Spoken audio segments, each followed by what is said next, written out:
What is the recommended description length for alt text? The Web Content Accessibility Guidelines (WCAG) advise that alt text should be brief.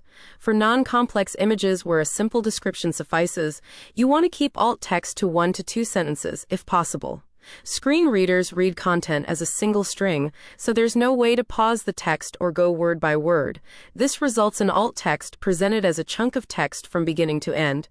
If the description is long, it would create a less than ideal user experience.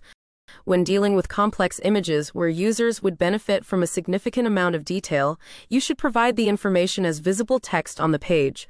The image can then be coded as decorative or include brief alt text directing users to more information.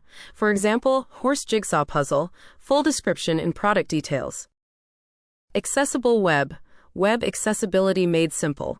Explore our tools, services, and education offerings.